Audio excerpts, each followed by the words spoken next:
നമസ്കാരം. എല്ലാ പ്രിയപ്പെട്ട കൂട്ടുകാർക്കും നമ്മുടെ ഇന്നത്തെ ക്ലാസ്സിലേക്ക് സ്വാഗതം. ഇന്ന് നമ്മളിവിടെ പഠിക്കുന്നത് നമ്മൾ കഴിഞ്ഞ ദിവസങ്ങളിലായിട്ട് പഠിച്ചുകൊണ്ടിരിക്കുന്ന ഡ്രൈനേജ് സിസ്റ്റം.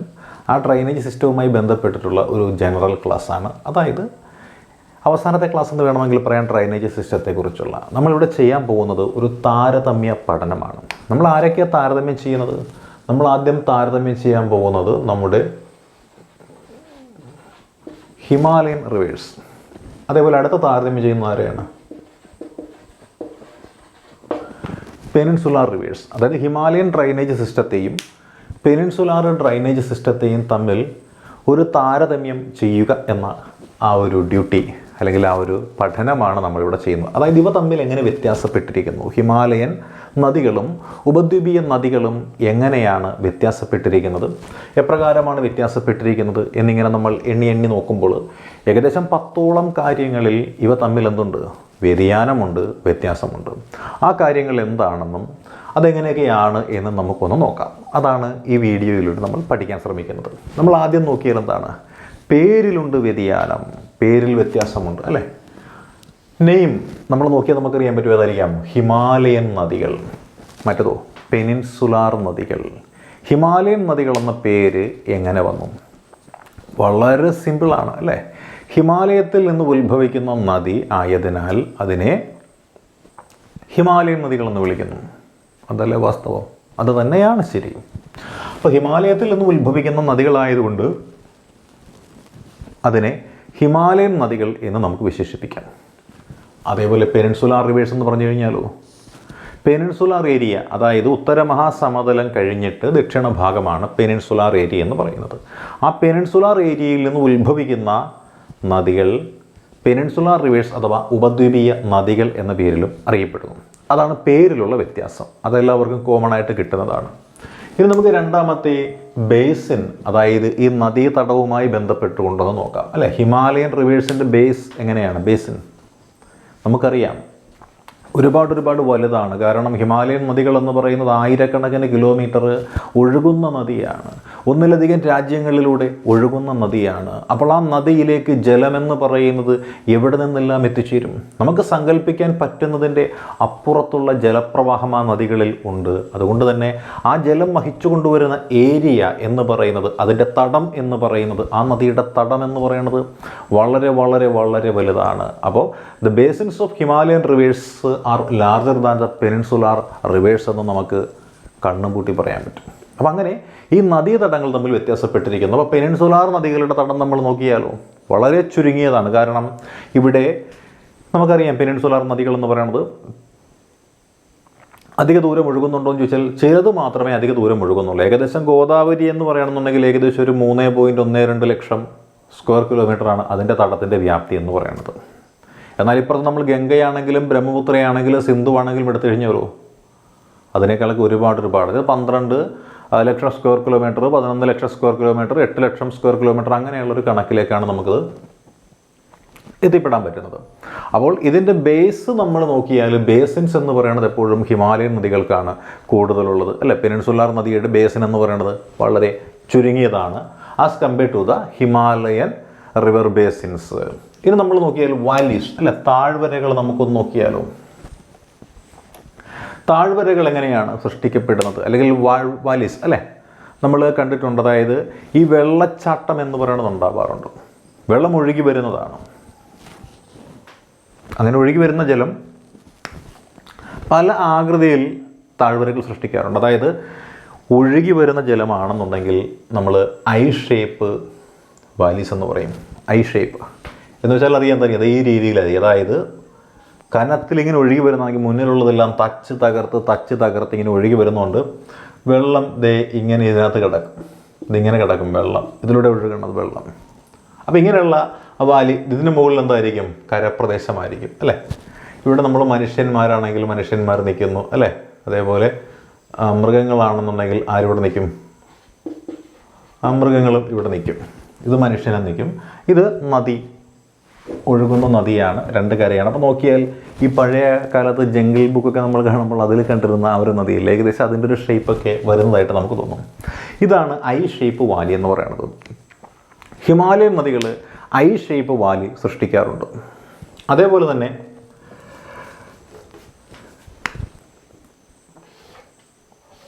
വി ഷേപ്പ് വാലിയും ഇത് സൃഷ്ടിക്കാറുണ്ട്. കാര്യം ജലത്തിൻ്റെ പ്രവാഹം കുറഞ്ഞു വരുമ്പോൾ ജലം എന്ന് പറയുന്നത് ഈ രീതിയിലേക്ക് വരും. അപ്പോൾ എന്തായി? വി ഷേപ്പ് വാലികൾ, വി ആകൃതിയിലുള്ള വാലികൾ സൃഷ്ടിക്കപ്പെടും. ഇനി വീണ്ടും കുറച്ചുകൂടി കഴിഞ്ഞാലോ, യു ഷേപ്പ് വാലി എന്ന് പറഞ്ഞ വാലിയുണ്ട് അല്ലേ? യു ഷേപ്പ് വാലി എന്ന് പറഞ്ഞിട്ടുള്ള വാലികളും സൃഷ്ടിക്കപ്പെടാറുണ്ട്. അപ്പോൾ I shape, V shape, U shape, അങ്ങനെ ഈ വാലികളുടെ ആകൃതി എന്ന് പറയുന്നത് നമുക്ക് പലതും കാണാൻ സാധിക്കും. ഇവിടെ ഹിമാലയൻ നദികൾ ഒഴുകുന്ന പ്രദേശങ്ങളിൽ ഈ പറയുന്ന 3 തരത്തിലുമുള്ള വാലികൾ നമുക്ക് കാണാൻ സാധിക്കും. എന്നാൽ നമ്മുടെ ഉപദ്വീപീയ നദികൾ അതൊഴുകുന്ന മേഖലയിൽ, ഉപദ്വീപീയ നദികൾ ഒഴുകുന്ന മേഖലയിൽ നമുക്ക് ഈ പറയുന്ന ഐ ഷേപ്പ്, യു ഷേപ്പ് ഒന്നും കാണാൻ പറ്റില്ല. ചിലപ്പോൾ എവിടെയെങ്കിലുമായിട്ടൊരു വി ഷേപ്പ് കണ്ടെങ്കിൽ കണ്ടു എന്ന് പറയാം, അല്ലാതെ അതിനപ്പുറത്ത് വേറൊന്നുമില്ല കേട്ടോ. അതാണ് വാലീസുമായി ബന്ധപ്പെട്ടുകൊണ്ട് നോക്കിയാൽ. ഇനി വാട്ടർ ഫ്ലോ നമ്മൾ നോക്കിയാൽ ഒഴുകുന്ന ജലത്തിൻ്റെ അളവ് വളരെ പ്രധാനപ്പെട്ടതാണ് അല്ലേ? ഒഴുകുന്ന ജലം അതൊരു അളവുണ്ട്. അതായത് ഹിമാലയൻ നദികളിലെ ജലം എന്ന് പറയുന്നത് മഞ്ഞുരുകി ഉണ്ടാകുന്നതാണ് അല്ലേ? ഹിമപ്പാളികൾ ഉരുകി ഉണ്ടാകുന്ന ജലമാണ്. അതുകൊണ്ട് അതിന് യാതൊരു കുറവും ഉണ്ടാവുകയില്ല. ചൂട് കൂടുതലാണെങ്കിൽ വെള്ളത്തിൻ്റെ അളവ് കൂടും. അതാണ് പ്രത്യേകത. അപ്പോൾ വേനൽക്കാലത്ത് നമ്മുടെ പെനിൻസുലാർ നദികളിൽ എന്താ സംഭവിക്കുക? അവിടെ ഒഴുകാൻ മഞ്ഞില്ല, മഴ മാത്രമാണുള്ളത്. വേനൽക്കാലത്ത് മഴയില്ലാത്തത് കൊണ്ട് ഈ നദികളെന്ന് പറയുന്നത്, നമ്മുടെ ഉപദ്വീപീയ നദികൾ എന്ന് പറയുന്നത് ചെറുതായി ചെറുതായി ചെറുതായി വറ്റി വറ്റി വറ്റി ഇങ്ങനെ വരും. അതാണ് അതിൻ്റെ പ്രത്യേകത. ഇനിയോ ഈ ഹിമാലയൻ നദികളാണെങ്കിൽ എന്തായിരിക്കും സംഭവിക്കുക? ഹിമാലയൻ നദികളാണെങ്കിൽ മറ്റൊന്നും സംഭവിക്കാനില്ല. അത് വേനൽക്കാലത്ത് കൂടുതലായിട്ട് ഇങ്ങനെ ഒഴുകി ഒഴുകി ഒഴുകി ജലം നിറഞ്ഞു വരും. അപ്പോൾ വാട്ടർ ഫ്ലോയുടെ കാര്യത്തിൽ ഹിമാലയൻ നദികൾക്ക് ജലം കൂടുതലും പെനിൻസുലാർ നദികൾക്ക് മൺസൂണിനെ മാത്രം ആശ്രയിച്ചാണ് നിൽക്കുന്നത് എന്നും ചിലപ്പോൾ മൺസൂൺ ഇല്ലാത്ത സന്ദർഭങ്ങളിൽ ഈ നദികൾ വറ്റി വരണ്ടു എന്നുമൊക്കെ വരാം എന്ന് നമുക്ക് മനസ്സിലാക്കാനായിട്ട് സാധിക്കും. ഇനി സ്റ്റേജ്, അതിൻ്റെ ഘട്ടം എങ്ങനെയാണെന്ന് നമുക്ക് നോക്കാം അല്ലേ? ഘട്ടം, ഈ പറയുന്ന ഹിമാലയൻ നദികളെന്ന് പറയുന്നത് ഹിമാലയ പർവ്വതം രൂപീകരിക്കപ്പെട്ടതിന് ശേഷമാണ് കാര്യമായിട്ട് ഒഴുകി തുടങ്ങുന്നത്. അതുകൊണ്ട് തന്നെ ഇത്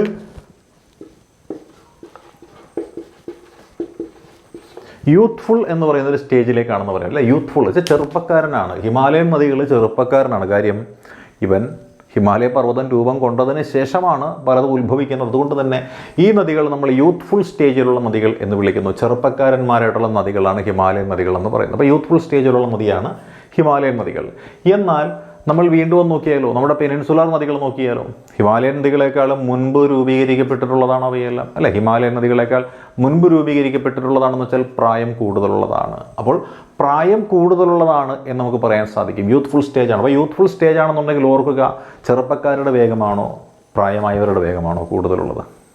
വേഗത കൂടുതലുള്ളത് ചെറുപ്പക്കാർക്കാണ്. അപ്പോൾ ഹിമാലയൻ നദികൾ വളരെ വേഗത്തിൽ ഒഴുകുന്നു എന്നും പെനിൻസുലാർ നദികൾ സാമാന്യം തരക്കേടില്ലാത്ത ഒരു വേഗത്തിൽ, എന്നാൽ ഹിമാലയൻ നദികളേക്കാൾ വേഗത കുറഞ്ഞുമാണ് ഒഴുകുന്നത് എന്ന് മനസ്സിലാക്കാം. ഇനി നമുക്ക് അടുത്ത് നോക്കാം. മിയാൻഡർ എന്ന് പറഞ്ഞൊരു പ്രതിഭാസമുണ്ട്. മിയാൻഡർ എന്താണ്? മിയാൻഡർ എന്ന് നമുക്കറിയാം. അതായത് നദികൾ ഇങ്ങനെ കുലംകുത്തി ഒഴുകി വന്ന് സമതലത്തിലേക്ക് കയറും. സമതലത്തിൽ ഈ നദികൾ വന്ന് കയറുമ്പോൾ ഒരു പ്രത്യേകതയുണ്ട്. എന്താണ് സമതലത്തിൽ നദികൾ വന്ന് കയറുമ്പോൾ ഉണ്ടാകുന്ന പ്രത്യേകത? അത് മറ്റൊന്നുമല്ല, ഈ സമതലത്തിലേക്ക് നദികൾ വന്ന് കയറുമ്പോൾ ഉണ്ടാകുന്ന പ്രത്യേകത മറ്റൊന്നുമല്ല. അതെന്തെന്ന് ചോദിച്ചാൽ അതിൻ്റെ ഒഴുക്കിന് വേഗത കുറയും. ഇങ്ങനെ കുത്തി ഒഴുകുന്നൊരു നദിയാണെന്നുണ്ടെങ്കിൽ ഈ സമതലത്തിലേക്ക് വന്നു കഴിയുമ്പോൾ എന്തായിരിക്കും? വേഗത കുറയും. പിന്നെ അങ്ങും ഇങ്ങും ഒഴുകി ഒഴുകി ഏകദേശം ഒരു പാമ്പഴഞ്ഞു പോകുന്ന രീതിയിൽ ഇങ്ങനെ ഒഴുകുന്നൊരു ഘട്ടം വരും. ഇങ്ങനെ വളഞ്ഞു പുളഞ്ഞ നദികൾ ഒഴുകുന്ന ഒരു ഘട്ടത്തിനെയാണ് അത് മിയാൻഡറുകൾ സൃഷ്ടിക്കുന്നതായിട്ട് നമ്മൾ പറയുന്നത്. അപ്പം മിയാൻഡറുകൾ സൃഷ്ടിച്ചു കൊണ്ടൊഴുകുന്നത് കൂടുതൽ ദൂരം ഒഴുകുന്ന നദികളാണ്, നിരപ്പായ പ്രതലത്തിലൂടെ ഒഴുകുന്ന നദികളാണ്. അങ്ങനെ നോക്കിയാൽ ഈ ഹിമാലയൻ നദികൾ, ഹിമാലയ പർവ്വതം അഥവാ ശിവാലേക്ക് കടന്നു വന്ന് കയറുന്നത് എങ്ങോട്ടേക്കാണ്? അത് ഉത്തര മഹാസമതലത്തിലേക്കാണ്. അപ്പോൾ സമതല പ്രദേശങ്ങളിലൂടെ ഒഴുകുമ്പോൾ ആ നദിയുടെ വേഗത കുറയും. വേഗത കുറഞ്ഞു കഴിയുമ്പോൾ നമ്മൾ ഇപ്പോൾ പറഞ്ഞ ഈ മിയാൻഡർ എന്ന് പറയുന്ന പ്രതിഭാസം അത് സൃഷ്ടിക്കും. അങ്ങനെ മിയാൻഡർ എന്ന് പറയുന്ന ഒരു പ്രതിഭാസം ഇത് സൃഷ്ടിക്കും. ഏത് സൃഷ്ടിക്കും? നമ്മുടെ ഹിമാലയൻ നദികൾ മിയാൻഡർ എന്ന് പറയുന്ന പ്രതിഭാസം സൃഷ്ടിക്കും. അതുകൊണ്ട് തന്നെ ഹിമാലയൻ നദികൾ മിയാൻഡറുകൾ സൃഷ്ടിക്കുന്നു എന്ന് പറയാം. എന്നാൽ ഉപദ്വീപീയ നദികൾ മിയാൻഡറുകൾ സൃഷ്ടിക്കുന്നുണ്ടോ? ഉപദ്വീപീയ നദികൾ മിയാൻഡറുകൾ സൃഷ്ടിക്കുന്നില്ല എന്നുള്ളതാണ് വാസ്തവം. അല്ലെ, ഉപദ്വീപീയ നദികൾ മിയാൻഡർ സൃഷ്ടിക്കുന്നില്ല. ഉപദ്വീപീയ നദികൾ മിയാൻഡർ സൃഷ്ടിക്കുന്നില്ല. കാര്യം എന്താണ്? അത് നമ്മുടെ പശ്ചിമഘട്ടത്തിൽ നിന്നുമാണ് ഉത്ഭവിക്കുന്നത്. ചരിഞ്ഞു കിടക്കുന്ന പ്രതലത്തിലൂടെയാണ് അത് ഒഴുകുന്നത്. ഈ മേഖലയിൽ കാണപ്പെടുന്ന മണ്ണ് എന്ന് പറയുന്നത് സമതല പ്രദേശങ്ങളിൽ കാണപ്പെടുന്ന മണ്ണല്ല. അഗ്നിപർവ്വത സ്ഫോടനങ്ങളുടെയൊക്കെ പരിണിത ഫലമായിട്ടുണ്ടായിട്ടുള്ള ലാവാ മണ്ണ്. ആ ലാവാ മണ്ണെന്ന് വെച്ചാൽ കറുത്ത മണ്ണാണ്, പാറപ്രദേശമാണ്. അതുകൊണ്ട് അങ്ങനെ ഒഴുകുന്ന ഈ നദി മിയാൻഡറുകൾ സൃഷ്ടിക്കുന്നില്ല. കാരണം സമതലത്തിലൂടെയല്ല നമ്മുടെ ഈ ഉപദ്വീപീയ നദികൾ ഒഴുകുന്നത്. ഇനി ഡെൽറ്റാസും എസ്റ്റുറീസും സൃഷ്ടിക്കുന്ന കാര്യത്തിൽ എങ്ങനെയാണ് എന്ന് നമുക്കൊന്ന് നോക്കാം. അല്ല, ഡെൽറ്റാസ് ആൻഡ് എസ്റ്റുറീസ് സൃഷ്ടിക്കുന്ന കാര്യത്തിൽ എങ്ങനെ? ഡെൽറ്റാസ് എസ്റ്റുറീസ് സൃഷ്ടിക്കുന്ന കാര്യത്തിൽ ഡെൽറ്റാസ് ആൻഡ് എസ്റ്റുറീസ് അത് സൃഷ്ടിക്കുന്ന കാര്യത്തിൽ അതിൻ്റെ പ്രത്യേകത എങ്ങനെയാണെന്ന് വെച്ചാൽ ഡെൽറ്റകൾ എന്ന് വെച്ചാൽ എന്താണെന്നറിയാമോ? സുന്ദരവനം നമ്മൾ കണ്ടിട്ടുള്ള, അല്ലെ കണ്ടിട്ടില്ല, നമ്മളിൽ പോലും കേട്ടിട്ടുള്ള, പടമേ കണ്ടിട്ടുള്ളൂ അല്ലേ? അപ്പോൾ അങ്ങനെയുള്ള ഒരു മനോഹരമായ വളർന്നുകൊണ്ടിരിക്കുന്ന, അതിവേഗം വളർന്നുകൊണ്ടിരിക്കുന്ന ഒരു ഡെൽറ്റയാണ് സുന്ദർബൻ എന്ന് പറയുന്നത്. ട്രയാങ്കിൾ ഷേപ്പിലാണ് ഇതുള്ളത്. എന്ന് വെച്ചാൽ ഒരുപാട് ദൂരം ഒഴുകി വരുന്ന നദികളാണ് ഹിമാലയൻ നദികൾ, എസ്പെഷ്യലി നമ്മൾ ഗംഗാ നദി. അതുകൊണ്ട് തന്നെ ഗംഗാ നദി ആ സിവാലിക്കിൽ നിന്ന് വഹിച്ചു കൊണ്ടുവരുന്ന അവസാദങ്ങൾ എന്ന് പറയുന്ന ഉത്ഭവസ്ഥലമായിട്ടുള്ള ഉത്തരാഖണ്ഡ്, അതിനുശേഷം ഒഴുകുന്ന ഉത്തർപ്രദേശ്, പിന്നെ ഒഴുകുന്ന ബീഹാർ, പിന്നെ ഒഴുകുന്ന വെസ്റ്റ് ബംഗാൾ, പിന്നെ ബംഗ്ലാദേശ്, ഇത്രയും പ്രദേശങ്ങളിലൂടെ ഒഴുകി വരുമ്പോൾ അത് വഹിച്ചു കൊണ്ടുവരുന്ന അവസാദങ്ങൾ എന്നുള്ളത് ഒരുപാടുണ്ടാവും, സെഡിമെൻറ്റ്സ്. ഈ സെഡിമെൻറ്റ്സ് അത് ബേ ഓഫ് ബംഗാളിൽ പ്രവേശിക്കുന്നതിന് മുൻപായിട്ട് ആ കടലോര മേഖലകളിൽ ഇങ്ങനെ എന്ത് ചെയ്യുകയാണ്? നിക്ഷേപിച്ച് പോവുകയാണ്. ഇങ്ങനെ നിക്ഷേപിച്ച് പോകുന്നു. എന്തുകൊണ്ടെന്ന് ചോദിച്ചാൽ ഒരുപാട് ദൂരം ഒഴുകി വരുന്ന നദിയായതുകൊണ്ട് തന്നെ അതിൻ്റെ വേഗതയെല്ലാം കുറഞ്ഞിരിക്കുകയാണ്. അതുകൊണ്ട് ഇനി അങ്ങോട്ട് മുന്നോട്ട് ഈ അവസാദങ്ങളെ തള്ളിക്കൊണ്ട് പോകാൻ സാധിക്കാതെ വരുമ്പോൾ എന്ത് ചെയ്യുന്നു? അവസാദങ്ങൾ അവിടെ ഇട്ടിട്ട് ഈ നദി ഏതെങ്കിലും ഒരു മാർഗ്ഗത്തിൽ, അതായത് ചുമന്നുകൊണ്ട് പോകാൻ പറ്റാത്തതുകൊണ്ട് ചുമട് എവിടെയെങ്കിലും കുടഞ്ഞിട്ടിട്ട് ഈ നദി അങ്ങോട്ട് പോകും. അങ്ങനെയാണ് ഡെൽറ്റകൾ രൂപീകരിക്കുന്നത്. അതായത് ചുമടെന്ന് വെച്ചാൽ ഡെൽറ്റ എന്ന് പറയുന്നത് നദി കൊണ്ടുവരുന്ന ചുമടാണ്. ഈ അവസാദങ്ങൾ ഹിമാലയത്തിൻ്റെ മുകളിൽ നിന്നിങ്ങനെ ചുമന്ന് വരികയാണ്. കാര്യം ആ ചുമന്നുകൊണ്ട് വരുന്നത് വലിയ കുഴപ്പമില്ല. കാര്യം ഇറങ്ങി വരുന്നതുകൊണ്ട് ചുമട് മുതുകത്തിരുന്ന് അറിയത്തില്ല.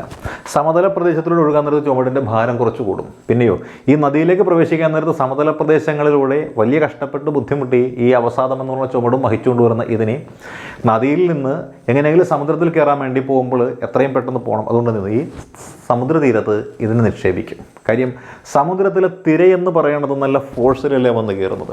അതുകൊണ്ട് തന്നെ ആ തിരയെ അതിജീവിച്ചുകൊണ്ട് ഈ അവസാദവുമായിട്ട് പോവുക പ്രയാസമായതുകൊണ്ട് സമുദ്രതീരങ്ങളിൽ ഇതിങ്ങനെ നിക്ഷേപിക്കും. അങ്ങനെ നിക്ഷേപിച്ച് ഈ അവസാദങ്ങൾ എന്ന് പറയുന്നത് കിലോമീറ്റർ കണക്കിന് ആയിട്ട് മാറുകയാണ്. അങ്ങനെ അവസാദങ്ങൾ നിക്ഷേപിക്കുന്നത് ഒരുപാട് ദൂരം ഒഴുകി വരുന്ന ഹിമാലയൻ നദികളാണ്. കാരണം ഹിമാലയത്തിൽ നിന്നും വരുന്ന നദികൾക്ക് മാത്രമേ അവസാദങ്ങൾ കൂടുതൽ കൊണ്ടുവരാൻ സാധിക്കുകയുള്ളൂ. കാര്യം ഹിമാലയം എന്ന് പറയുന്നത് അവസാദങ്ങളാൽ നിർമ്മിതമായൊരു പർവ്വതമാണെന്നാണ് നമ്മൾ പഠിച്ചിരിക്കുന്നത്.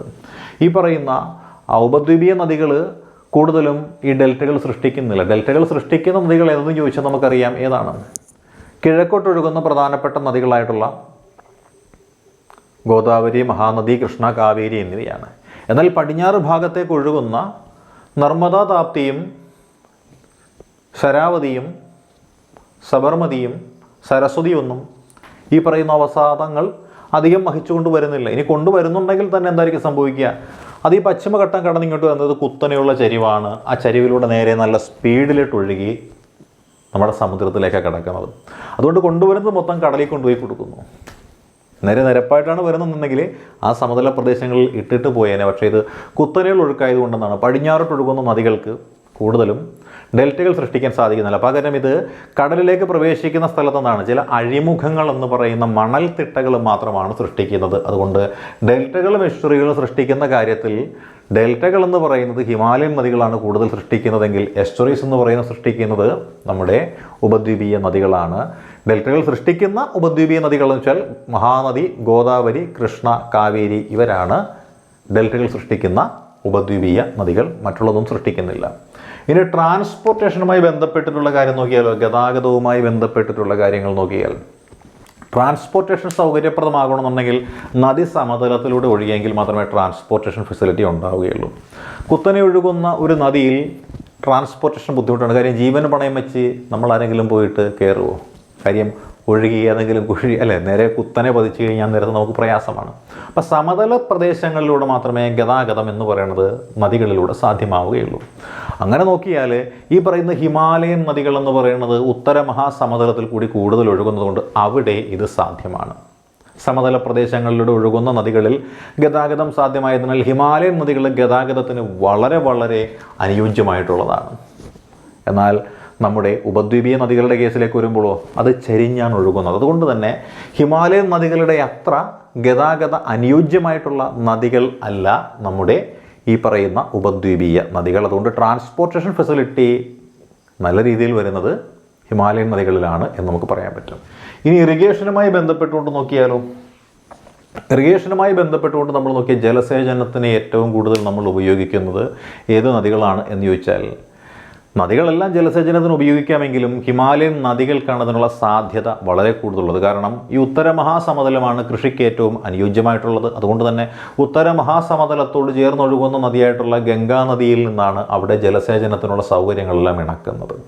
നമ്മുടെ ഉപദ്വീപീയ നദികൾ ജലസേചനത്തിന് സൗകര്യപ്രദമാണോ എന്ന് ചോദിച്ചാൽ ജലസേചനത്തിനൊക്കെ സൗകര്യപ്രദമാണ്, നമുക്കറിയാം അല്ലേ. ജലസേചനത്തിനൊക്കെ വളരെയധികം സൗകര്യപ്രദമായിട്ടുള്ളതാണ് ഈ ഉപദ്വീപീയ നദികളും. ഈ കാര്യത്തിൽ രണ്ടും ഏകദേശം സമാസമമായിട്ട് നമുക്ക് കണക്കാക്കാനായിട്ട് സാധിക്കുന്നതാണ്. അപ്പം ഇറിഗേഷൻ പർപ്പസുമായി ബന്ധപ്പെട്ടുകൊണ്ട് സമതല പ്രദേശം കൂടുതലുള്ളത് ഉത്തര മഹാസമതലമായതുകൊണ്ട് തന്നെ അവിടെയാണ് കൂടുതൽ നദികൾ ഉപയോഗിക്കപ്പെടുന്നത്.